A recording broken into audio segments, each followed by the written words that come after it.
Vamos lá.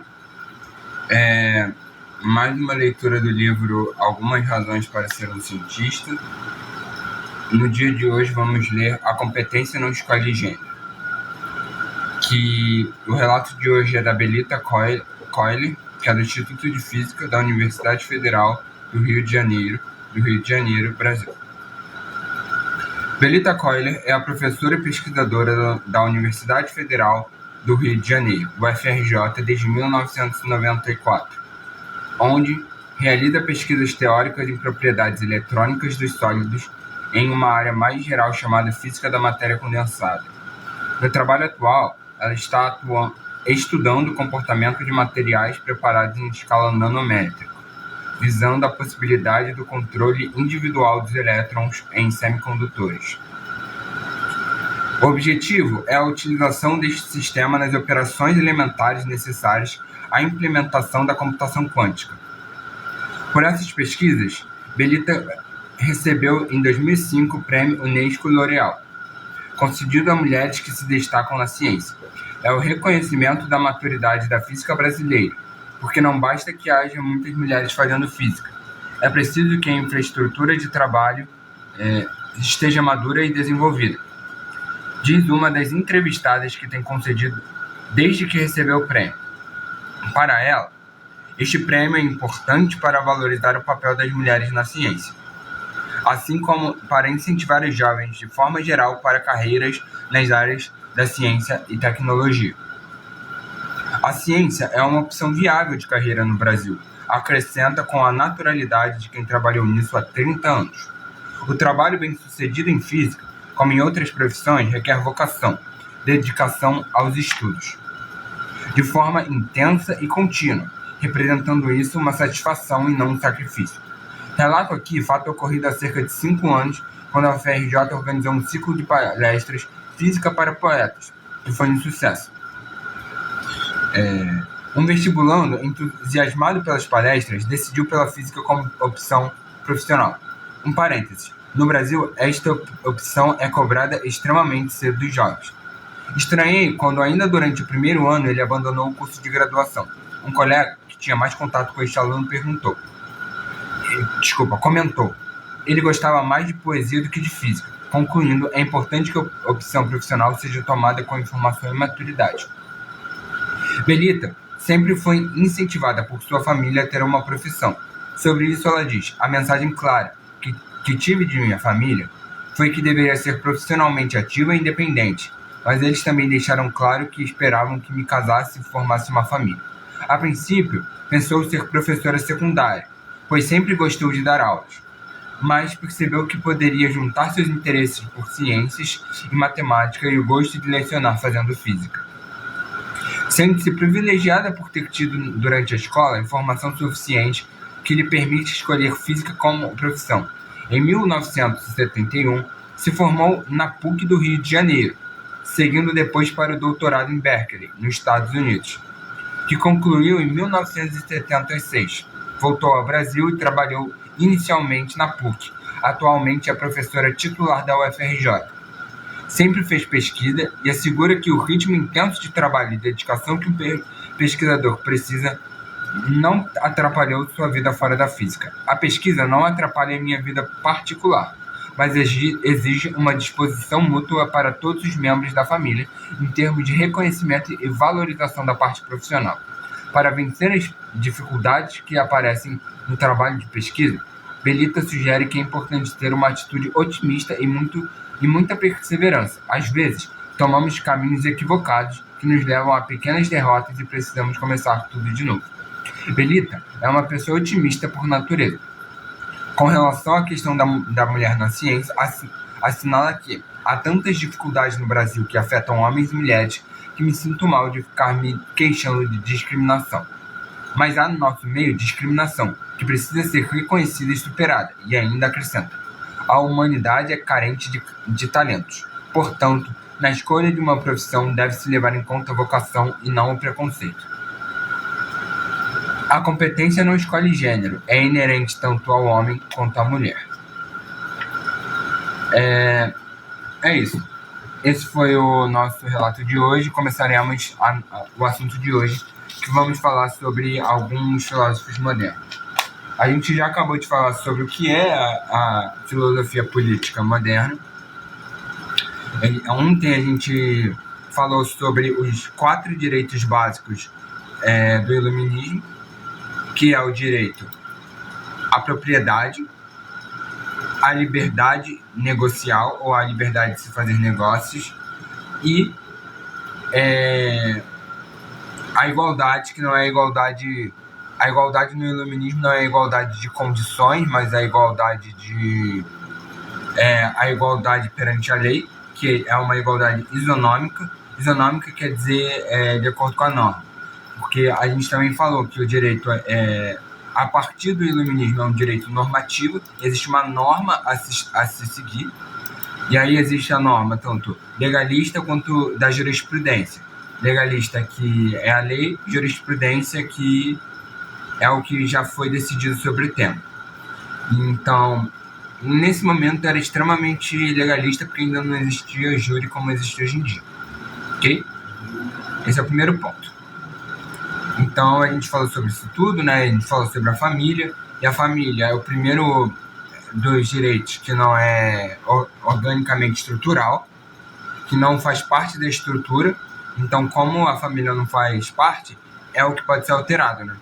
Dos quatro grandes direitos. Agora começaremos a falar mais precisamente do que pensavam sobre a política cada um dos grandes nomes dessa época. O primeiro deles é Maquiavel.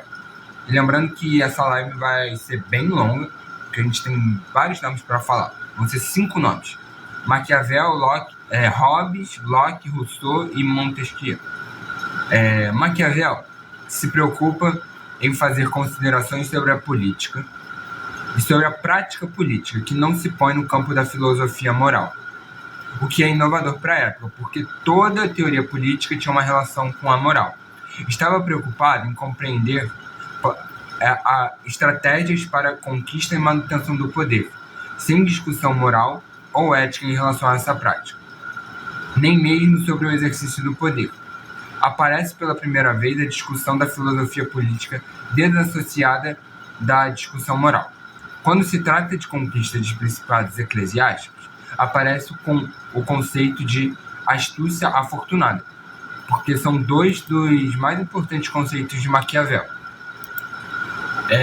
A astúcia afortunada é o conceito que junta a virtude e a fortuna.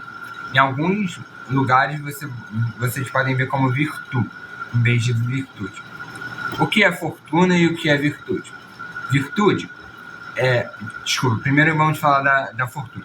É a capacidade, é uma capacidade. Capacidade de quê? A fortuna é a capacidade de superar o aleatório da vida, os problemas e as dificuldades.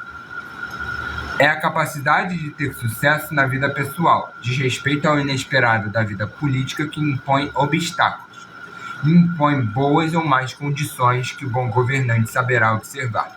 Fortuna é o destino, se as coisas correm a seu favor. Então, o primeiro grande conceito de Maquiavel é a fortuna, que é basicamente saber lidar com o inesperado. Já a virtude diz respeito à habilidade e à capacidade do governante. É o quão bom o governante é. Virtude é a habilidade do governante de observar os momentos certos, de ter força e a sabedoria de transformar os obstáculos em oportunidades. É a capacidade do governante de conquistar a fortuna, de fazer o aleatório jogar a seu favor, obtendo assim a governabilidade. A fortuna em Maquiavel é você saber lidar com o inesperado. A virtude é a habilidade que tem determinado governante. E isso é a virtude e a fortuna em Maquiavel. Você tanto deve saber governar, quanto deve saber lidar com o inesperado. Enquanto os poderosos percebem que não podem se opor às tendências do povo, passam a apoiar um dos seus elementos e o fazem príncipe para, sobre sua capa, saciarem seus apetites. De novo, enquanto os poderosos percebem que não podem se opor às tendências do povo, eles fazem um dos membros do povo o príncipe. Então, eles colocam um membro do povo no poder, né? Lembrando que aqui já é uma noção mais voltada contra o absolutismo. Lembrando que o absolutismo vai dizer que existe um contrato de Deus com o governante, e nesse contrato fica estabelecido que o governante é determinado por Deus, né? No caso, assim, protestante é diretamente Deus com o governante, enquanto que no caso católico a firma de Deus seria a Igreja Católica, então a Igreja Católica baliza quem são os governantes. Aqui não, né? Não necessariamente aqui no caso. O povo, por sua vez, quando nota que não pode competir com os grandes, favorece um deles e o faz príncipe para ficar sua proteção. Ou seja, se os poderosos não conseguem lidar com o povo, faz do povo um príncipe, né? Tira do povo um dos príncipes, e o contrário também. Se os poderosos não conseguem, se o povo não consegue lidar com os poderosos, faz de um dos poderosos príncipe. Aquele que atinge o principado se mantém com mais dificuldades do que aquele que teve a ajuda do povo. Ou seja, aquele que se choca com o povo tem mais dificuldade de se manter no poder do que aquele que vai de acordo com o povo. O primeiro encontra-se rodeado por muita gente que lhe parece ser igual, e por isso não pode governar nem manejar a seu modo. Mas aquele que chega ao principado com poder popular fica desembaraçado, e em sua volta não há ninguém ou bem pouco que não esteja em concórdia de obedecê-lo. Muito de seu aprendizado sobre a política se deu como secretário das Relações Exteriores de Florença, cargo que ele perdeu com a ascensão dos Médici. E é interessante porque ele foi julgado, condenado ao exílio, ele é anistiado em 1519, volta a Florença e se alia à família Médici. E uma curiosidade sobre a família Médici é que eles foram os mecenas do Leonardo da Vinci. Os mecenas são burgueses, em sua maioria, comerciantes que vão financiar alguns intelectuais e alguns artistas. No caso, eles financiaram Leonardo da Vinci. Indicação de livro: O Mito do Estado, de Ernest Cassirer. Isso, estamos falando de Maquiavel. Então, tem um pouco sobre essa visão de Estado no livro O Mito do Estado, de Ernest Cassirer, porque existem diversas leituras sobre a obra de Maquiavel. Diferente dos autores da época, não tinha como fundamento do poder a providência divina, a natureza nem a razão. Era a conquista do poder, no caso. Aquele que pretende conquistar um principado eclesiástico deverá ter em conta que há uma circunstância suprassensível ontológica, que é o poder de Deus, que existe nos principados eclesiásticos da igreja, né, a noção de poder de Deus. E existe a analogia da raposa e do leão. O leão não pode fugir das armadilhas com a astúcia da raposa, e a raposa não pode fugir dos lobos com a força do leão. Então ele vai dizer que o governante precisa ter a astúcia da raposa e a força do leão. Basicamente, você precisa ter força e astúcia. E uma coisa interessante é que as pessoas podem esquecer, mas elas jamais perdoam. Isso é uma coisa que todo governante deve ter em mente. E aí ele fala sobre colônias também.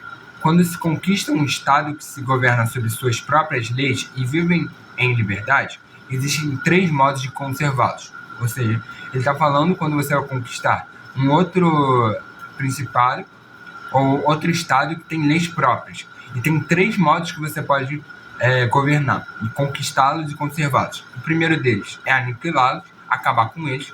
O outro é ir e habitá-los pessoalmente, habitar esses lugares. Ou o terceiro é deixá-los viver sob suas leis, cobrando-lhes tributo moderado e organizado. Um governo de poucas pessoas que se conserva fiéis ao conquistador. Um exemplo claro disso é o Império Romano, que eles conquistaram os judeus, mas continuaram com a lei judaica, continuaram vivendo as práticas judaicas.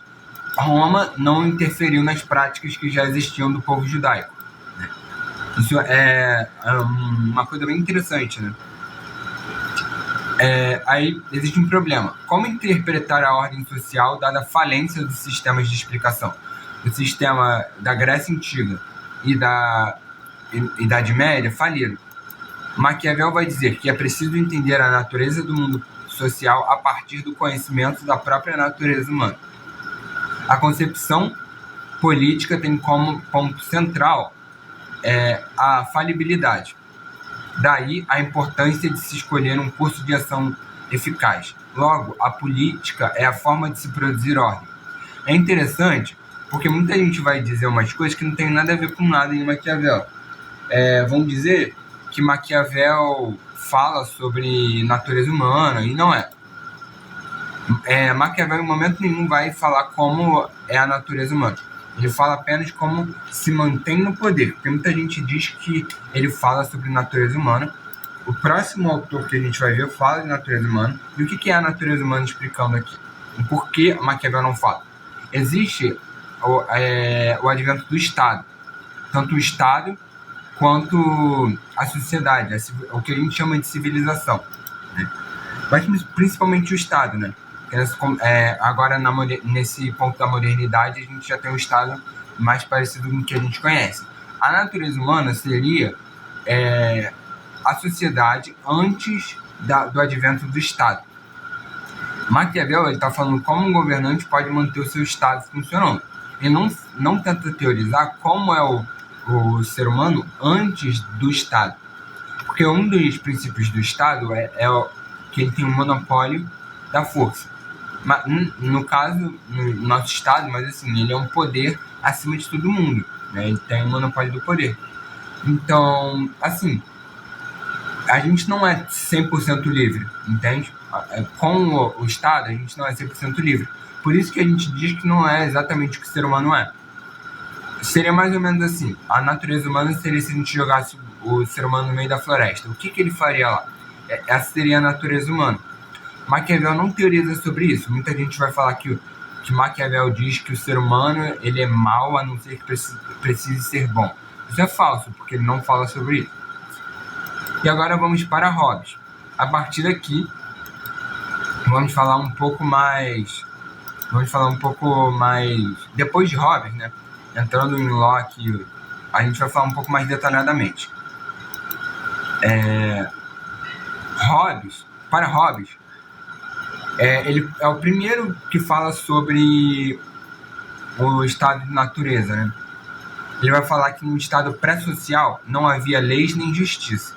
E o desejo mais forte do homem é o de se conservar, e seu mais intenso sentimento é o de medo. Existe o medo de perder a vida, é o medo de morrer. É por medo e desejo de autoconservação que desejamos o poder. Ou seja, o homem não quer o poder porque ele é mau, como muita gente fala. Isso é uma interpretação errônea de Hobbes. Hobbes não fala que o ser humano é mau por natureza. Ele fala que o ser humano tem medo, que ele não pode confiar no próximo, e por isso ele quer o poder para se autoconservar. Hobbes não diz que o homem é mau por natureza. O homem é um ser medroso e por isso quer perpetuar sua existência por meio do poder. Então é uma guerra de poder. Acreditam que assim preservam suas vidas no futuro. Agimos por instinto, fazendo tudo pela sobrevivência. A vida no estado de natureza é solitária, bruta e cruel. É uma luta de todos contra todos, para a preservação de suas próprias vidas. Perceba que não há para Hobbes a ideia de cooperação entre os indivíduos para que sobrevivam juntos. Porque existe uma noção em Hobbes que a gente não pode confiar no próximo. O que nos leva a poder confiar no próximo, né? Hobbes ele vai dizer que não existe, né? Diante do estado de guerra, aparece o Estado. Quanto da minha liberdade estou disposto a abdicar para ter minha segurança? Isso é uma questão, né? Alguns direitos que a gente tem prescindem de uma perda de liberdade, né? Porque para fazer valer os direitos, nós precisamos da força coercitiva do Estado. Os homens criam um Estado para que este Estado garanta a segurança de todos e os tirem dessa condição de guerra de todos para todos. E aí, existe uma peculiaridade da teoria do Estado em Hobbes, que para Hobbes, esse Estado deve ser absolutista e concentrar todos os poderes. Essencialmente, é essa noção, não de absolutismo, mas essa noção de Estado que vai ser a noção que a gente tem hoje. Por quê? Porque o Estado hoje em dia é aquele que tem o monopólio do uso da força. Claro que a estrutura de poder é outra, mas assim, como se organiza o poder dentro do Estado é diferente, porque não é um poder absolutista, existe a tripartição dos poderes, que é de Montesquieu. Mas, essencialmente, a ideia de Estado é a ideia de Hobbes, porque ele traz essa ideia de que quem controla a força é o Estado, né? A vida. Aí ele vai dizer que se Hobbes era absolutista, porque muitos absolutistas não o apoiaram. Por quê? Era uma época de mudança do Estado absolutista para o Estado moderno. Mas o que acontece é que muitos absolutistas não apoiaram Hobbes, porque a maioria dos absolutistas utilizavam argumentos teológicos, de que o poder dos reis provém de Deus, coisa que Hobbes não faz. Para Hobbes, o poder dos reis vem do contrato do povo, porque ele é contratualista. Então ele utiliza o argumento contratualista e não o argumento teológico para justificar a autoridade. Há implícita a noção de representação, e Hobbes será precursor dos defensores do liberalismo, porque ele vai dizer que existe uma representação do povo na figura de quem tem poder absoluto, e não é Deus que simplesmente vai falar o que deve ser feito. A liberdade, para ele, é a ausência de restrições externas ao seu movimento. Sou livre se meu movimento não é impedido. Apesar de não ter liberdade política, tem-se a segurança garantida no Estado.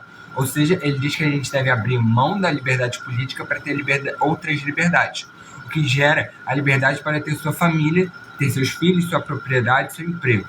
Nos silêncios da lei, o homem tem muitas liberdades. Esse é o ponto de Locke. Desculpa, de Hobbes. Agora vamos para John Locke.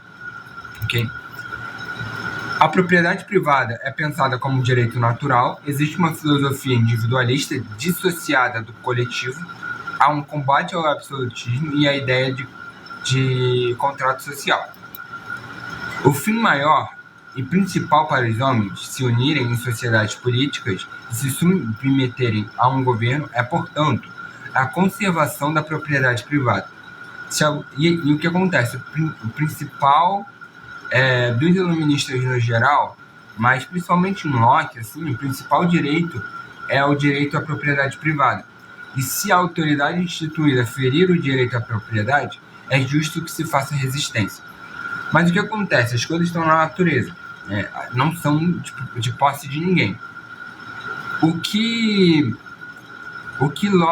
Locke vai dizer que legitima a propriedade? Porque existe um problema, clássico na filosofia, que é a legitimação da propriedade.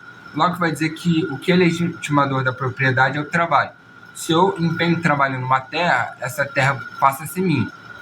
E basicamente é isso que está legitimando a propriedade. Mas não, iniciei há pouco tempo. E aí existe um problema, Existe um outro problema também, Porque assim, qual é o principal do liberalismo?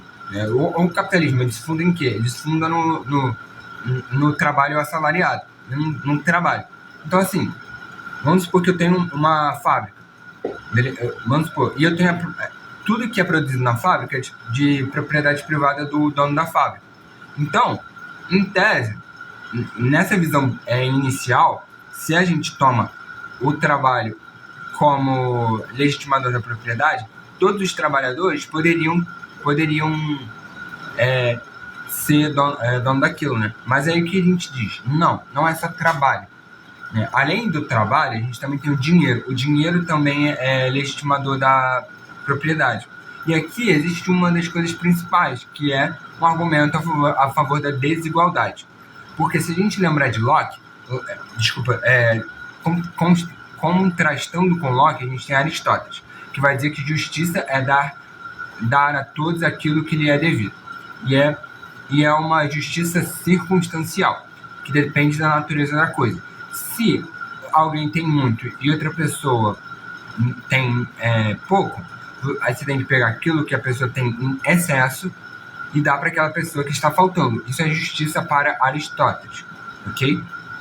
Vamos supor que uma pessoa está passando fome e eu tenho comida em excesso em casa. Se existe uma pessoa passando fome, é justo que eu dê comida a essa pessoa.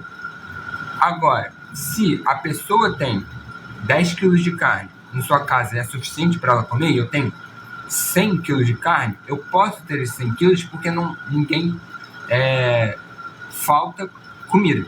Isso era justiça para Aristóteles. Mas aqui entra uma outra coisa. Além do trabalho, existe o comércio, né? Porque existe a forma do dinheiro, mercadoria-dinheiro. O dinheiro entra em cena e começa a ter relações comerciais. Ele diz que o comércio, dinheiro também é legitimador da propriedade. Então, se eu compro algo, é de minha propriedade. E aí, como as pessoas têm níveis de dinheiro diferentes, quanto mais dinheiro eu tenho, mais propriedades eu sou legitimado a ter. Então, existe um argumento aqui interessante, que inclusive vai ser criticado, né? Vamos ver mais à frente que tem um contratualista que critica a propriedade. Se todos somos livres uns dos outros, e somos todos iguais uns aos outros, como resolver os problemas do poder e da jurisdição entre os homens? Há alguns artifícios para pensar essas relações, presentes no justnaturalismo. Ideia de leis naturais, ou seja, leis que a razão adotaria caso fosse consultada.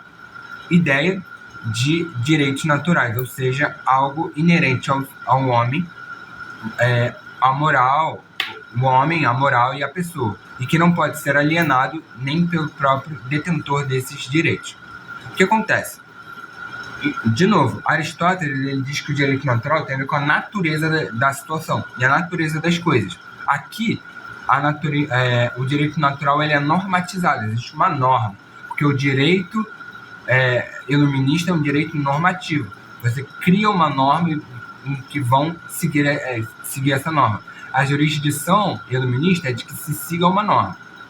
E a natureza humana é definida por homens dotados de racionalidade que os capacitam a produzir escolhas.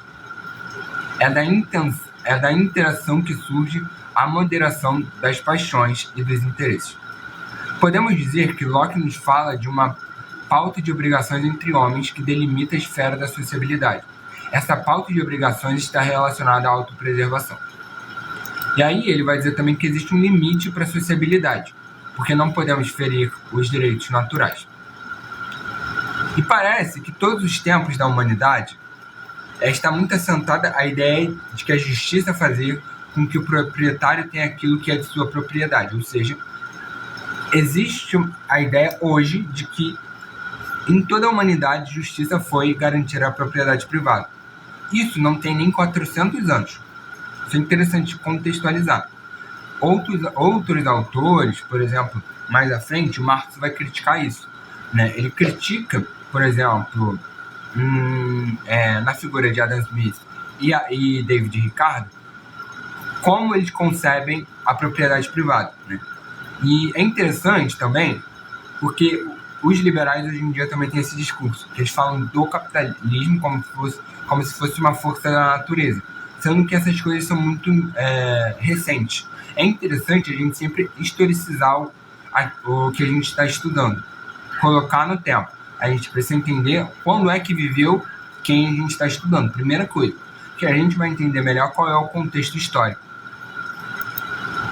E existem agora alguns importantes textos do Locke para a gente tratar.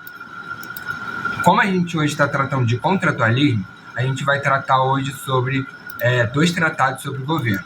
Ele também tem alguns textos que falam sobre teoria do conhecimento. Mas como hoje a live não é sobre teoria do conhecimento, deixamos isso para outro momento. Porque falaremos depois também sobre Locke, vamos voltar a Locke junto com Descartes. Mas isso será numa live sobre ciência, sobre teoria do conhecimento na modernidade. Nos 2 tratados sobre governo, Locke vai falar que o estado de natureza é de relativa paz e harmonia. Os seres humanos têm direitos naturais, direitos intrínsecos, que nascem com ele e que ninguém pode questionar. É o direito à vida, direito à liberdade, direito à propriedade privada. O indivíduo precede o Estado. Religião é uma questão de foro individual, ou seja, religião se resolve individualmente e não mais através do Estado. Você tem a liberdade de ter qualquer religião, desde que não faça mal ao próximo. E é muito interessante, porque a gente pode pensar, o direito natural ele é autoevidente? Alguns vão dizer que sim, alguns vão dizer que não, né? Mas assim, é evidente por si só esses direitos naturais? Eu vou trazer aqui uma argumentação que não é do iluminismo, mas que é válida para a gente pensar o direito natural, que é de São Tomás de Aquino. A lei natural é evidente por si mesma? Segundo São Tomás de Aquino, o ser humano tem alguns bens: a vida, a família, conhecer a verdade sobre Deus e viver em sociedade. Veja aqui que esses direitos não são os mesmos direitos ditos por Locke, mas os direitos que São Tomás de Aquino está dizendo. Esses bens são as finalidades boas pelas quais o ser humano deve viver. Como são bens que devemos buscar, conseguimos reconhecer que são bons. São as primeiras coisas que o ser humano consegue se dar conta através de um insight do intelecto. Quando alguém se dá conta que aqueles bens são bens verdadeiros para ele mesmo e dão sentidos para a sua vida e também são bens para qualquer outro ser humano e tem a mesma constituição que ele, consegue também se dar conta, segundo São Tomás, que essas coisas merecem ser buscadas. A lei natural não é algo pronto, dado por Deus. Deve ser descoberto pelo ser humano através da razão. Então ele diz que é algo que pode ser aprendido pela razão, né? Então, alguns dos naturalistas vão dizer que a gente consegue provar os direitos naturais, ok? Eu trouxe isso para fazer um contraponto aqui para falar de direito natural. Então mas a gente lembra que é o direito à vida, à liberdade e à propriedade privada. Lembrando que estamos estudando sobre contratualismo e filosofia política moderna. É interessante pensar aqui que a liberdade é a liberdade negocial, né? É a liberdade de negócio, entende? E é interessante pensar também que a liberdade não é para todo mundo, como a gente viu. Eu falei na live de ontem que os Estados Unidos ele promulga a sua Constituição ainda tendo escravos. Então a liberdade não é universal. Tem o direito à propriedade também, né? E a gente tem que o indivíduo precede o Estado. Só que a gente já vê que assim, a liberdade ela é para o indivíduo. A gente vai ver a noção subjetiva do indivíduo, né? Porque antes não existia a noção do indivíduo. O indivíduo ele é dotado da razão. Quando a gente quer dizer que alguém não é considerado indivíduo, a gente tira dele a sua razão. Isso é interessante de se pensar. Muito. Por quê? Qual é basicamente a argumentação que alguns colonizadores vão fazer? Eles vão falar que determinados povos não são dotados de razão. Então isso é um argumento histórico que é importante vocês entenderem. O papel central da razão na teoria política moderna. A função do Estado seria, então, garantir os direitos naturais, que é a propriedade interna e externa, e a resolução de conflitos. E aí, quais são as características do direito liberal, né? O Estado liberal rechaça a tese da origem divina do poder, se opõe a Aristóteles por esta ter a base de defesa do direito coletivo. Aristóteles diz que o indivíduo só é compreensível dentro de uma comunidade política. Fazem a leitura de que o indivíduo só faz sentido a partir da existência do Estado, contra a tese do estado de natureza, né? Então ele está dizendo que o Aristóteles diz que o ser humano é um animal político. Nós devemos pensar o ser humano dentro da prática política. E a política, o que essencialmente é política? A política é vida na polis. Por isso que é política. Política vem de polis. E assim, você não tem um indivíduo desassociado do que é a polis. Já que sim, porque você tem a noção de indivíduo. Locke diz que o homem já é racional antes do Estado, enquanto Aristóteles diz que a nossa racionalidade é uma racionalidade política. Então, temos isso. Antes mesmo de nos tornarmos indivíduos políticos, nós já temos direitos, que são os direitos naturais. Então, ele diz que, por natureza, nós já temos esses direitos. E é isso. Só que aí, existe uma questão muito interessante sobre o trabalho e sobre a propriedade privada em Locke, que é o seguinte, ele fala: o fruto do trabalho do meu servo é meu, porque ele reconhece a escravidão e argumenta a favor da escravidão. Que ele vai dizer que o servo, ele não diz indivíduo, que a gente vê que o átomo da estrutura política, né, digamos assim, o que vai formar a matéria da filosofia política moderna é a noção de indivíduo. E ele vai dizer que o escravo não é indivíduo. Na natureza, somos juízes de nós mesmos. Tenho que proteger e julgar aqueles que me atacam. Acabamos usando a justiça como uma forma de vingança. O Estado, nesse caso, deve garantir a justiça da forma mais imparcial possível. Os indivíduos abrem mão da sua capacidade de punir para que o Estado possa fazer defesa dos direitos naturais. É interessante que, de novo, ele está falando da perda de algumas liberdades. Né? Então é interessante pensar que existe sim perda de liberdade com o advento do Estado, e os liberais clássicos, eles reconhecem isso. Você perde liberdade política em nome de outras liberdades que você ganha, como a liberdade de constituir família. Interessante porque alguns contemporâneos hoje em dia vão defender que a gente não deve ter lei nenhuma e nenhuma força estatal. E aí é o que a gente chama muitas vezes de neoliberalismo, que é o quê? É a extremização desse liberalismo clássico, que a gente entende que toda forma de imposição ou de impedimento formal é uma forma de cerceamento da liberdade. E aí o neoliberal vai querer uma liberdade plena, e ele vai dizer que não deve ter nenhuma imposição formal, por isso não deve ter Estado. E por isso que eles são contra todo tipo de regulação. E aí o contrato social, ele se apresenta como um pacto de consentimento, ele deve ser unânime perante todos os indivíduos daquela sociedade, deve preservar os direitos naturais e deve proteção do corpo político. E na sociedade civil, deve valer o princípio da maioria. Aristóteles diz que há 3 tipos de governo, que é a monarquia, a oligarquia e a democracia. Já Locke, ele vai defender um governo misto, que é a monarquia constitucional.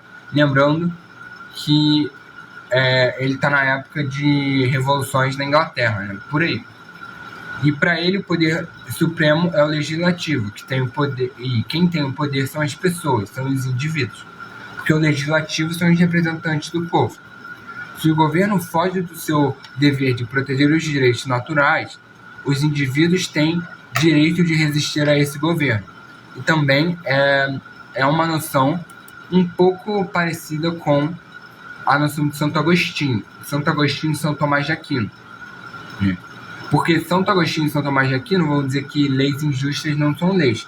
Então, se não são leis, não precisamos cumprir, porque eles vão dizer que existem determinados preceitos, né, determinados princípios para o direito. Se as leis não seguem esses princípios, não são leis. Nesse caso aqui, ele não está dizendo que não é lei, mas ele só está dizendo que a gente não precisa seguir. Locke não se dizia liberal. Essa expressão surge na Espanha da década de 1820, na luta contra Napoleão. O que é justo para São Tomás de Aquino aquilo que faz a vontade de Deus. É isso. Para São Tomás de Aquino, vamos relembrar, para São Tomás de Aquino, aquilo que faz a vontade de Deus. É isso. Porque, agora, São Tomás de Aquino tem uma concepção um pouco um pouco mais trabalhada. Porque ele tem tanto uma concepção do que é o direito, o que é uma lei, e o que é injusto. Então, existem essas duas concepções. Para ele, uma lei é uma ordenação da razão, vendo que a razão já toma lugar desde agora, é promulgada, produzida por aquele que tem o cuidado da comunidade ou a autoridade política e para o bem comum. E isso é direito em São Tomás. E aí, o que é injustiça em São Tomás? São leis insensatas, leis que não são levadas ao conhecimento dos cidadãos, que falham na autoridade política, que vai além da competência de poder, como, por exemplo, quando um determinado poder faz algo que é de outro poder, quando o executivo faz o que é do legislativo, ou quando o judiciário tenta legislar e leis que não objetivam o bem comum. É isso. Mas voltando a Locke, ele diz que se atenta aos direitos naturais, nós podemos fazer resistência, né? E o principal que a gente tem é o direito à propriedade, tanto que tudo que a gente tem hoje é isso. Todo direito natural, todo direito contemporâneo é um direito para garantia da propriedade. Então, é isso. Não dá para definirmos o liberalismo. Dá para descrevermos o liberalismo. Existem diversos liberalismos. O liberalismo, boa noite. O liberalismo é uma corrente muito complexa, com correntes absolutamente distintas. Liberalismo não é uma coisa só. É interessante porque muitos liberais vão defender a ideia da meritocracia pura. Mas existem, por exemplo, contemporâneos, como John Rawls, que vai defender o liberalismo social, que ele vai defender que existe sim, que nós devemos dar às pessoas a possibilidade de mostrarem o mérito. Ele vai defender uma meritocracia, mas é uma meritocracia perante equidade, por exemplo. Por exemplo, alguns liberais vão dizer que não deveria ter cota, outros liberais vão dizer que sim. Porque o que é cota? Cota cota não é progressista. Quem dizer que cota é uma coisa comunista está errado.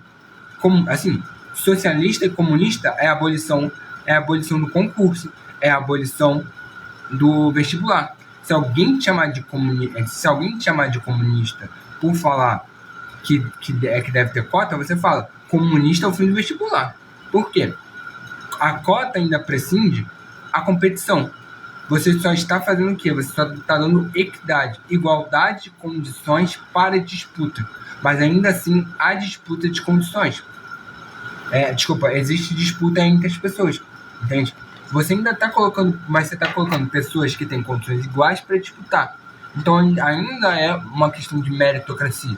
O vestibular é meritocracia. Não estou dizendo que existe a meritocracia, mas a ideia por trás do vestibular é que aquele que tem mais mérito, que tem mais, que é melhor preparado, vai prevalecer e vai entrar na faculdade. Mas ainda assim é uma lógica de competição, entende? É isso. E aí existem diversos tipos de liberalismo, como o liberalismo clássico, conservador, liberalismo social. O liberalismo conservador é uma coisa muito peculiar. E aqui eu preciso trazer uma noção muito importante que é central nas ciências sociais. Todo mundo que quer estudar ciências humanas precisa entender. Coisa principal que vocês precisam entender que vem de Weber, que é a ideia de tipo ideal. O que é liberalismo, o que é anarquismo, socialismo, comunismo, fascismo, nazismo e tudo mais. São ideologias, certo? Mas elas são tipos ideais. Quando a gente fala sobre categorias, a gente está falando de tipos ideais, que é o quê? A gente cria uma ideia, a gente cria um conceito para melhor categorizar as pessoas, mas é um tipo idealizado, que não necessariamente vai se mostrar como é na realidade. Historicamente, o absolutismo era um Estado conservador, e a filosofia medieval também era conservadora, né? Que a gente caracteriza eles como conservadores e caracteriza os próximos como liberais, né? Os iluministas como liberais, porque eles são tipos ideais. Apenas isso, beleza? Não quer dizer que existirão apenas liberais e conservadores. O interessante é que os liberais criticavam os conservadores. O liberalismo nasce como uma resposta ao conservadorismo, mas hoje nós temos a ideia do liberal conservador. Liberal na economia, conservador nos costumes. Isso é meio absurdo se a gente parar para pensar o que era historicamente, mas a gente precisa entender que essas categorias são tipos ideais, que apenas no estudo. Não quer dizer que na realidade a gente funcionará assim. Perguntaram, se você fosse presidente, o que você faria? Primeira coisa que você tem que fazer se você é presidente, estudo. Você faz estudos econômicos, sociais, para depois fazer políticas públicas. Ponto. É isso que você tem que fazer. Qualquer coisa que você faça depois tem que ser baseado em estudo. Você pega um monte de sociólogo, sociólogo, economista e galera de antropólogo, coloca eles para viajar ao Brasil, estuda como está o Brasil e formula política pública. É isso. Mas voltando aqui o que a gente vai falar. Os indivíduos não cedem o poder político que reside no próprio indivíduo. O governo é somente um artifício para intervir onde haja falha na sociedade. Falha de cooperação. E é isso. Esse foi Locke. Agora vamos falar sobre Rousseau. Rousseau ele é diferente. O que tem de diferente em Rousseau, né? O Rousseau ele vai criticar a propriedade. Isso é bem interessante, que ele é o burguês, ele é o mais diferente, porque as concepções dele fogem um pouco do que é o Estado contemporâneo. Porque os outros contratualistas, de certo modo, eles vão balizar e vão dar a base filosófica para o que é o nosso Estado hoje, né? Mas o Rousseau ele vai dizer que a desigualdade entre os homens nasce na propriedade, porque ele diz que estava todo mundo vivendo em paz, até que alguém pega um pedaço de terra, faz um cercadinho e nasce a propriedade. E é isso que causa a desigualdade entre os homens. Inclusive, ele tem um livro sobre isso, que é Discurso sobre a origem e os fundamentos da desigualdade entre os homens. Diferente de Locke, que coloca como central a legitimação e a defesa da propriedade privada, Rousseau tece críticas à propriedade privada. Quando fala de sua concepção da natureza, não tem como objetivo fazer uma antropologia humana, mas assentar as bases de uma argumentação filosófica que chega nos dias de hoje. O homem no estado de natureza não está inserido em um contexto de vícios ou guerra de todos contra todos. Para ele, pensar em uma guerra de todos contra todos, no estado de natureza, é atribuir vícios e problemas de nossa sociedade a um estado pré-civilizatório. O que acontece? Muitos dos problemas que a gente tem, hoje, né, no caso, eles são argumentados como sendo da natureza humana, entende? Existe uma coisa pré-social, né, que justifica. E aí depende de filosofia para filosofia, porque a gente tem a filosofia cristã dizendo que é o pecado original, a gente tem o Hobbes dizendo que é a necessidade que a gente seja, que a gente tenha poder para se autopreservar e tudo mais. Então vai variar muito, né? A justificativa, mas sempre tem a caixa de Pandora, no caso da mitologia grega, então sempre tem, mas aqui ele não vai falar isso não. Rousseau ele vai na contramão. Para Rousseau, as desigualdades não existem no estado de natureza. Não há entre homens senão diferenças. Eles não têm relações suficientemente regulares para que haja desigualdade. Em seu estado de natureza, o homem é um ser ilimitado, sem razão. E aí é interessante, né, que ele fala que o ser humano no estado de natureza é um ser sem razão, e depois ele vai trazer um pouco sobre a educação, que a gente vai falar mais na frente também, e que é a busca por essa razão. A gente precisa de um mestre para buscar essa razão, né? Mas a gente ainda não está falando do Estado, lembra? Estamos falando do discurso sobre a desigualdade, sobre a origem e os fundamentos da desigualdade entre os homens. A gente ainda não está falando da justificativa para o Estado. Movido pelo amor de si e pelo instinto de conservação e pela piedade, né? Esse é um indivíduo. Existe a desigualdade física natural e a desigualdade política e moral. A segunda não é explicada pela primeira. A desigualdade política e a desigualdade moral não é explicada pela desigualdade natural, que é a desigualdade física, a desigualdade biológica e a desigualdade assim, normal, né? Então, foi a descoberta da metalurgia e da agricultura que possibilitou o surgimento da desigualdade, porque foi com a agricultura e com a metalurgia que nós viramos nômades. E a partir disso nós fizemos nossos cercadinhos, e a partir disso nós temos a desigualdade. Trocas se tornaram necessárias e houve o surgimento da propriedade. Porque assim, nós primeiro produzimos, isso é bem explicado, principalmente na teoria marxista, que trabalha muito fundado no trabalho, né? E aí, quando a gente trabalha inicialmente para a constituição da nossa própria vida material, mas com o desenvolvimento das forças produtivas e do domínio da agricultura, nós começamos a produzir mais. E aí produzimos o que chamamos de excedente. E aí nós começamos a fazer trocas. E para Rousseau, a propriedade não pode se justificar pelo trabalho. Deveria existir um consenso expresso e unânime entre todos os indivíduos para que se possa apropriar-se de algo para a existência comum que vai além da mera necessidade. A propriedade privada é a geradora da desigualdade. E com a criação das ações sociais que aparece a desigualdade. Então, ele está dizendo que é a propriedade que funda a desigualdade entre os homens.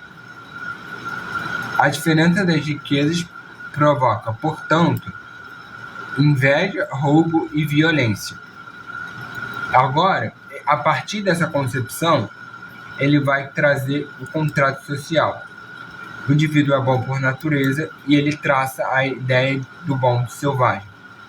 O homem não é cruel nem egoísta por natureza, criticando ou se opondo à figura de Thomas Hobbes. Ele é solitário, livre e feliz. É na sociedade civil política que o homem se corrompe. A vontade geral é o único fundamento legítimo da autoridade política. E aí a gente tem uma ideia, né? Porque o que acontece? A democracia é o governo da maioria, ou a ditadura da maioria, porque a maioria se faz valer sobre uma minoria. E aqui a gente diz minoria numérica mesmo. Mas aqui,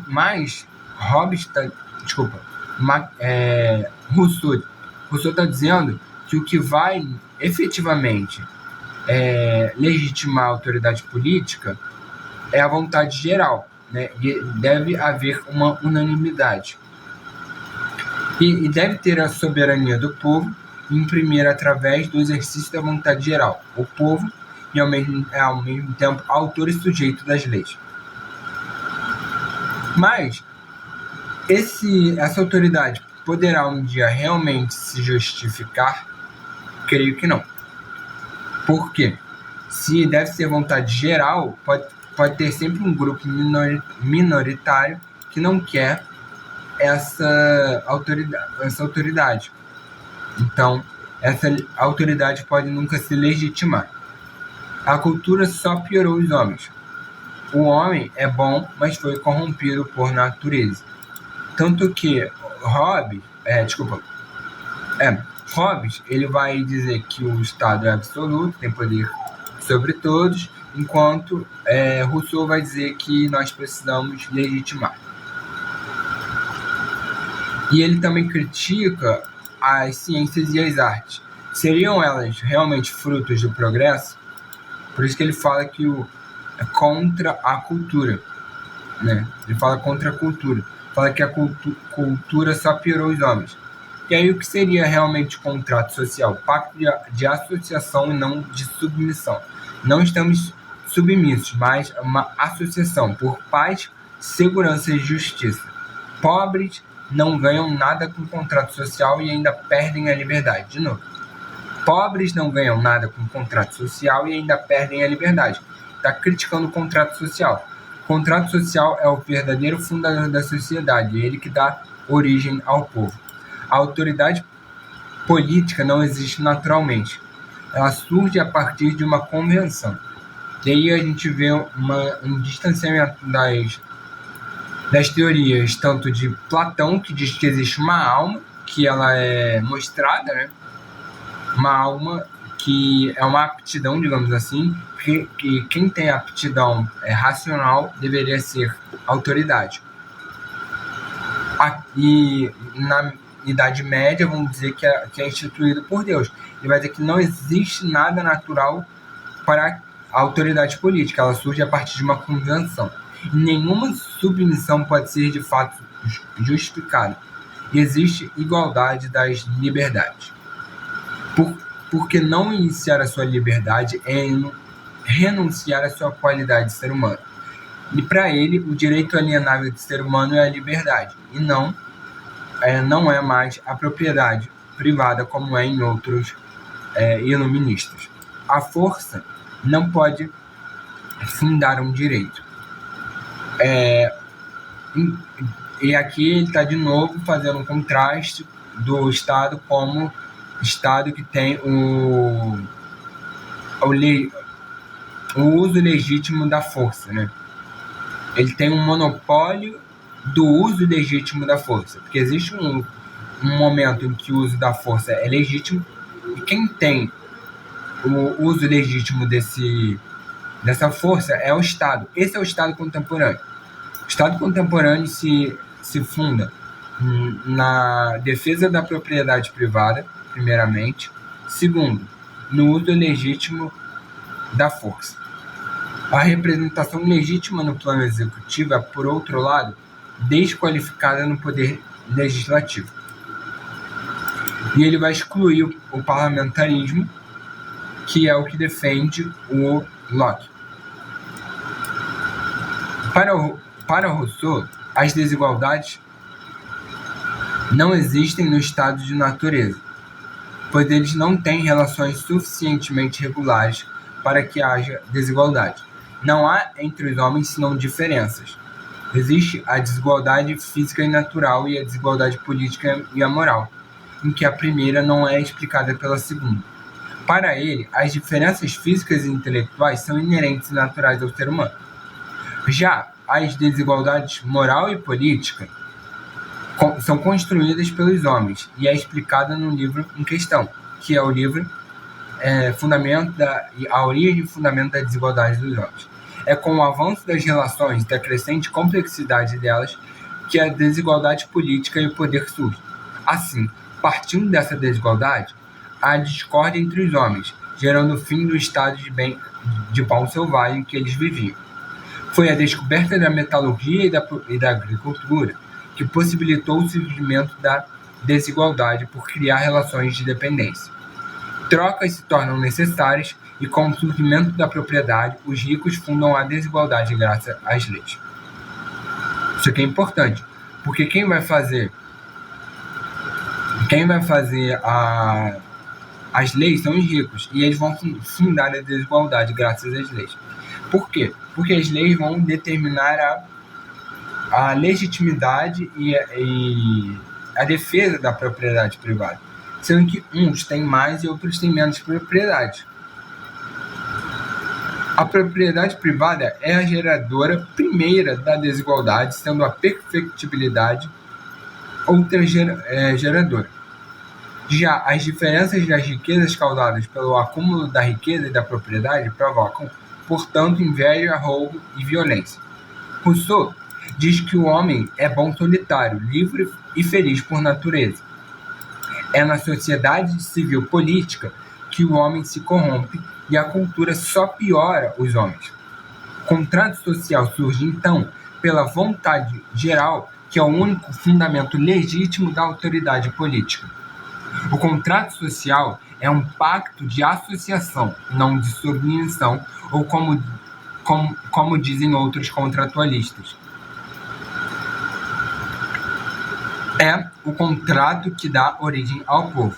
O Estado tem dever de garantir a paz, a segurança, onde pobres não ganham nada e ainda perdem a liberdade. A autoridade política não existe naturalmente. Ela surge a partir de uma convenção, e Rousseau diz que nenhuma submissão pode ser justificada, porque a força não pode fundar um direito. No âmbito do Estado, diferentemente de Locke, que diz que o poder supremo é o legislativo, Rousseau diz que a representação legislativa do plano executivo é desqualificada no poder legislativo. Exclui de imediato o parlamentarismo, artifício usado pretensiosamente para a soberania popular. O trabalho não justifica a propriedade, devendo existir consenso expresso e unânime entre os indivíduos para que se possa apropriar-se de algo para a existência comum, que vai além da mera necessidade. A propriedade esta, que não é direito natural, como diz Locke, é, na verdade, a causadora da desigualdade entre homens. Então, a propriedade não é naturalmente direito do indivíduo. Ele não pode naturalmente adquiri-la sem que todos os homens estejam conscientes de acordo. Para Rousseau, a propriedade será causadora da desigualdade entre pobres e ricos.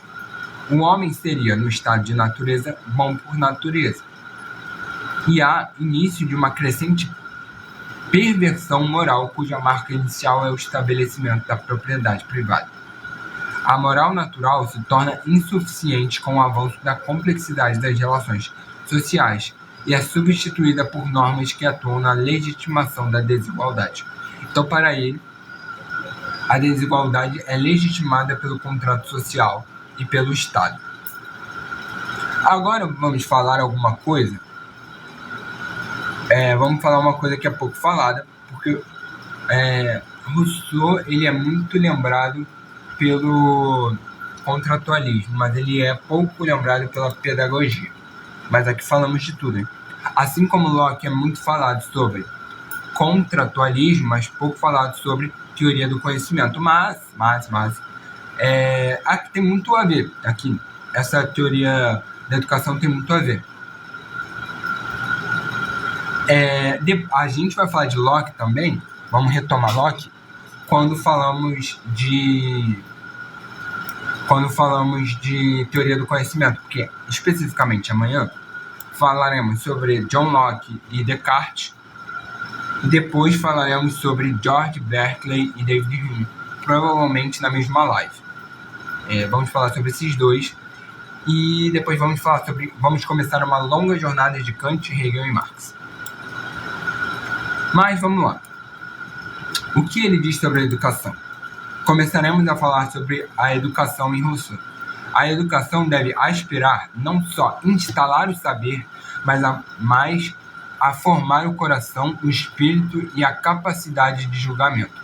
A aquisição de bons hábitos e disposições deve ter prioridade sobre o conhecimento abstrato. Lembramos que aqui a educação deve aspirar não só instalar o saber, mas é um dos motivos, um dos deveres da educação é instalar o saber. Interessante que ele como lembramos mais atrás, que ele não diz que existe uma racionalidade inerente ao ser humano no estado de natureza, como diz os outros, né? A aquisição de bons hábitos e disposições deve ter prioridade sobre o conhecimento abstrato. Então, algumas coisas práticas têm primazia sobre o abstrato, né? De um modo geral, a criança é bem mais ensinada através de fábulas e histórias do que através de argumentos abstratos. Seria basicamente a educação pelo exemplo.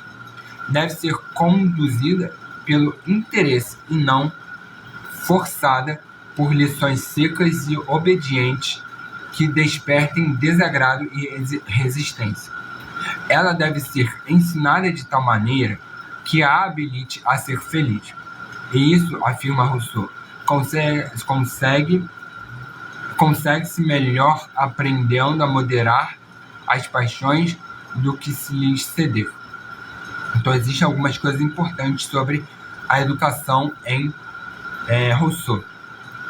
A ideia de educação negativa, que se evite controlar, dirigir, admoestar ou forçar a criança a todo instante. Ou seja, não existe a ideia de educação negativa, que é controlar ou dirigir a criança. Devemos, pelo contrário, perceber que existe um curso natural saudável e ordenado no desenvolvimento do corpo, raciocínio e sentimentos de uma criança. E o poder do educador consiste em respeitar a integridade desse desenvolvimento. Uma ideia ou uma pedagogia muito contemporânea que traz essa ideia é a Montessori, que é bem essa ideia, né? Então ele está dizendo que existe um curso natural da criança e o papel do educador é apenas respeitar a integridade desse desenvolvimento e dar espaço e oportunidade para que ele ocorra em seu modo e tempos adequados e em conformidade com seu nível coerente de interesses e aptidões. Então ele já está reconhecendo que existem interesses e aptidões, e a partir disso nós teremos a educação. E é interessante também porque ele não está colocando que existe uma educação geral normativa. Está entendendo aí? É interessante, porque não só no direito, né? Os contratualistas, eles são normativos. O direito, ele é normativo. Existe uma norma a ser seguida. Esse é o direito para o iluminista. E aqui não. É interessante que não é normativo. Ele não traz um contrato social tão normativo, porque ele diz que existe a vontade geral do povo, ok? Existe a vontade geral, deve ser feito o que o povo quer, não existe uma norma geral. E é interessante que a educação e a pedagogia deles também não são normativas. Vê como as coisas se conectam, né? Interessante, porque isso traz, né, política e educação se juntando, né? São essas duas noções. Então é isso. E aí ele fala aqui, ó, a gente tem que dar espaço e oportunidade para que o desenvolvimento da criança ocorra em seu modo e tempo adequados e em conformidade com o seu nível corrente de interesses e aptidões, como a gente falou. Com esse procedimento, a criança quase não se percebe de que está recebendo instruções, que a gente vai guiando a criança de acordo com seus interesses. Pensa que é tudo diversão e que está sendo ajudada a fazer o que seus poderes e inclinações nascentes a teriam, de qualquer modo, estimulados a fazer. Sensacional. E é uma ideia bem contemporânea. Este modo teria que ser revisto na adolescência. Divide em 4 os estágios de desenvolvimento, ou seja, 4 são os estágios de desenvolvimento da pessoa. Não é só da criança, mas de todo mundo. Até os 12 anos, idade da natureza. Dos 12 a 15, que é a idade da razão e da inteligência. 15 a 20, que é a idade da energia e da força vital. E dos 20 a 25, que é a idade da sabedoria. Agora, na idade da sabedoria, que é lá para os 20 anos, que se educa para o exercício pleno da sabedoria política.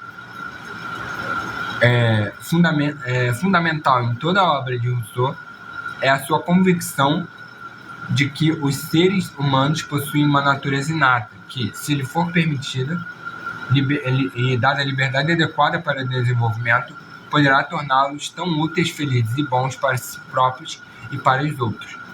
Então é interessante que ele diz o quê? Ele diz que você só tem que deixar a criança ser feliz. Então, você vê que é uma pedagogia muito diferente do que a gente tem hoje, né? Porque hoje em dia é muito normativo, que a gente tem que aprender também. Porque, assim, hoje em dia, a quantidade de tempo do que a gente tem que aprender é assim, né? Existe um modelo de educação que algumas pessoas defendem que exista pouco tempo para as disciplinas básicas. Seria português, matemática, história, geografia, blá, blá, blá. E você coloca muito tempo para disciplinas eletivas, para que você escolha no que você quer se aprofundar. Aqui, ó. O que é uma boa educação para Rousseau? O objetivo de uma boa educação é de um projeto de vida que habilitará uma pessoa a manter-se na posse de seus poderes e a expressá-los plenamente em todos os aspectos de sua vida. É conservar a fé na integridade da natureza. Ok? Então, o objetivo de uma boa educação é um projeto de vida que habilita a pessoa a manter posse de seus poderes, expressá-los. Lembrar, amor de si mesmo, a fonte de todas as paixões, a origem e o princípio de todas as outras, é a única inata ao homem e que nunca o deixa enquanto ele vive é o amor de si mesmo. É uma paixão primitiva e inata que é anterior a todas as paixões. O amor próprio não deve ser confundido com o amor de si mesmo, pois diferenciam em si mesmos e em seus efeitos. Lembrando, existe um amor, existe o amor de si mesmo e o amor próprio.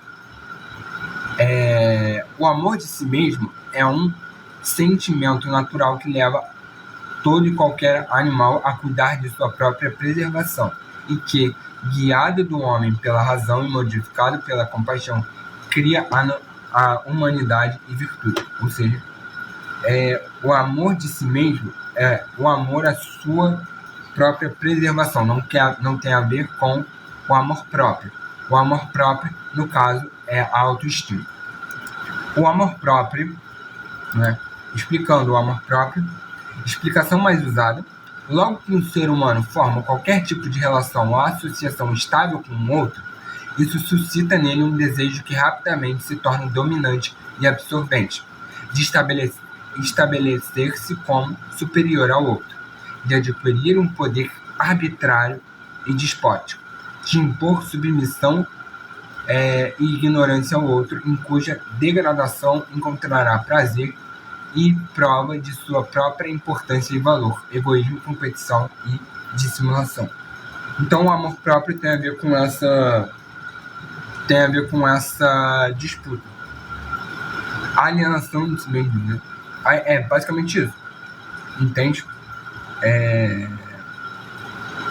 Isso é o amor próprio. E o que é perfectibilidade, que a gente falou antes, é a plasticidade e adaptabilidade de comportamento, capacidade de aprender através da experiência. E é isso. Agora falaremos sobre Montesquieu. Montesquieu é o pai do Estado moderno, junto com Hobbes. Hobbes fala do poder absoluto e do uso legítimo da força. Montesquieu fala da tripartição dos poderes. É isso. Vamos falar de Montesquieu. Montesquieu ele é um nobre francês. Ele é iluminista, burguês, como todo bom iluminista. Ele pensa num novo regime. Por que ele pensa num novo regime? Porque ele vê a decadência da monarquia. Investiga a infinita diversidade das leis e costumes dos povos. Utiliza-se do método indutivo. O que é indutivo? Parte do particular para o geral.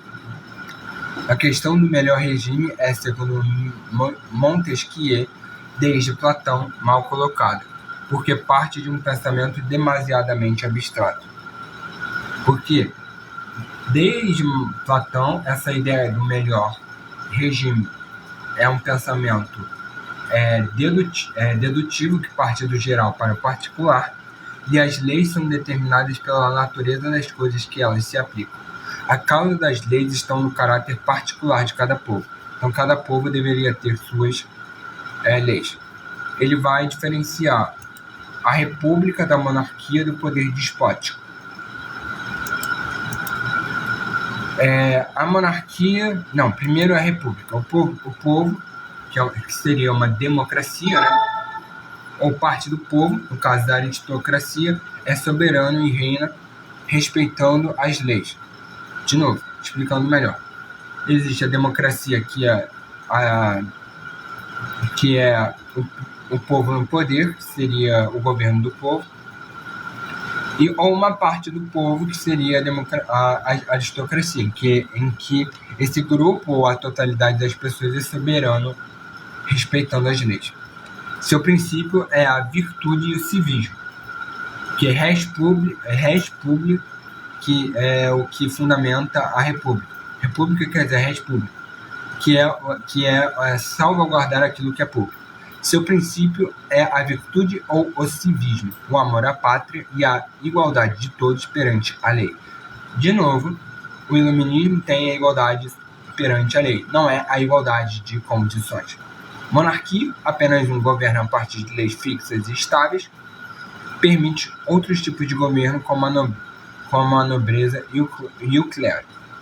Seu princípio é a honra e o sentimento de superioridade. Não existe igualdade. E existe poder despótico.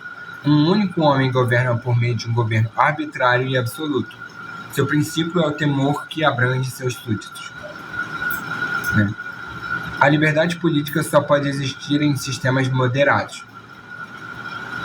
A liberdade política é, segundo Montesquieu, a liberdade segundo as leis do cidadão, que deve ser distinguida da independência própria do estado de natureza, onde não há governo nem lei. Ou seja, a liberdade política é diferente da independência própria do estado de natureza. Segundo Montesquieu, a liberdade política é a liberdade segundo as leis do cidadão. Para que haja liberdade política, os poderes legislativo, executivo e judiciário devem conter o abuso de poder. O princípio da segregação dos poderes é criado. Um poder deve limitar o outro. E o poder deve limitar o próprio poder. Existe uma nova concepção, que ele traz como esse estado. E aí, ele vai falar sobre o espírito das leis. O que são as leis para Montesquieu? São as relações necessárias que derivam da natureza das coisas, e nesse sentido, todos os seres têm as suas leis. Todo o universo tem suas leis e podem ser desvendadas pelo ser humano. Existem as leis positivas, que são impostas. Ela analisa diversos fatores, que é o clima, território, comércio e costume. Ele diz que não deve ter leis universais, como diz o direito iluminista padrão. Que em todo mundo o direito é uma norma, a defesa da propriedade. E aí a gente vai questionar isso mais tarde. Não é hora ainda, quando falamos de Kant, Hegel e Marx. Vamos entender que Marx fala que a propriedade não é universal no tempo e no espaço. Propriedade privada, no caso. Porque quando a gente fala propriedade, é propriedade privada. Porque existe propriedade coletiva também. As leis devem se adaptar ao contexto em que as leis vão ser aplicadas. É interessante porque ele está falando da tripartição dos poderes. E ele está falando de um direito casuístico, que vai de causo ou caso a caso. Isso é interessante de pensar. Quem fala isso? Aristóteles. A partir da Idade Média é um direito normativo e legalista. Vale a norma e vale a lei. E ele está defendendo outra coisa que Hobbes e Locke já falaram contra. Hobbes e Locke já falaram contra essa ideia. Então, existe sempre uma dialética aí, sabe? Não existe teleologia. O que é teleologia? Sempre que vocês ouvirem esse nome. Pensa que existe uma linha do tempo. em que você está no passado indo direto ao futuro, e o futuro é uma linha de chegada. Isso é teleologia. Tudo está caminhando para um determinado ponto. Não é. A gente não está culminando num ponto. Existe uma disputa entre ideias, visões de mundo. Você vê que na mesma época existe quem está defendendo a casuística, que o direito depende caso a caso, e existe aqueles que estão defendendo uma norma geral, né? Ele vai defender a equivalência dos poderes e ele vai defender a norma, ele vai defender, a harmonia dos poderes, né? Resumindo, Maquiavel, ele vai falar sobre como o governante deve se manter no poder, isso é muito importante de falar, e ele vai falar sem a distinção entre boas e más práticas. Ele não fala nem um pouco de uma filosofia moral atrelada ao poder.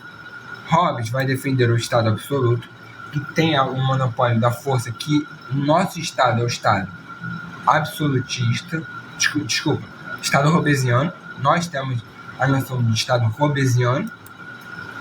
Estado contemporâneo é um Estado hobbesiano. Locke funda o justnaturalismo. O justnaturalismo moderno. Vai centrar a justiça na defesa da propriedade privada. Fala que o trabalho funda a legitimidade da propriedade privada, mas ele fala que não é universal, porque ela só compete aos indivíduos, mas os escravos não são considerados indivíduos, porque eles não são dotados de razão. Okay? Nós temos Rousseau, que vai criticar a propriedade privada, e ele vai dizer que no estado de natureza nós não somos dotados de razão. Ele vai criar uma pedagogia em que ele diz que nós precisamos fomentar essa razão e o conhecimento inato das crianças. Okay? Ele vai dizer que deve haver consenso. Ele vai dizer que um contrato não de submissão, nenhum tipo de submissão é justificável. Ok? E, por fim, nós temos Montesquieu. Montesquieu vai falar da separação dos poderes. Vai falar que um poder deve balizar o outro. E é isso. Acabamos, então, a filosofia, no geral, a filosofia política moderna clássica. Depois, a gente vai entrar na teoria do conhecimento. E falaremos de Descartes, Locke, Berkeley e Hume. Okay? Se nós conseguirmos, falaremos depois de Kant. Já conseguiremos entrar em Kant e Hegel. Não sei. Mas vamos falar depois sobre o conhecimento e o Estado em Kant e em Hegel. Depois vamos para Marx. E aí a gente acaba essa coisa mais antiga, digamos assim. Depois, isso provavelmente amanhã e depois. Ou seja, no máximo de segunda-feira, nós acabamos essa parte e vamos para o contemporâneo. E aí já começamos depois a sociologia do direito. Então, semana que vem, com certeza, começaremos a sociologia do direito. E aí vai ser muito importante para a gente entender. E aí vocês chamam todo mundo que vocês quiserem para ver as lives, porque vão ser lives extremamente importantes. E vamos trazer aqui alguns autores mais contemporâneos que vão ser muito bons. E aí vai vir coisa boa aqui para vocês. Tudo bem? Por hoje é só. E aí, antes de a gente terminar, vale lembrar, vamos ter um curso completo sobre Pachucanes. Não sabe quem é Pachucanes? Venha aprender.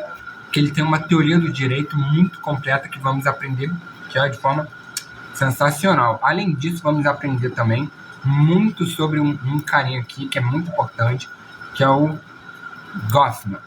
Vamos falar sobre Foucault e Goffman aqui, ó, no alto aqui, no auge, vamos ter umas aulas completíssimas de Goffman e Foucault. Cenas dos próximos capítulos. Por hoje é só, e até amanhã, às 8 horas. Por hoje é só.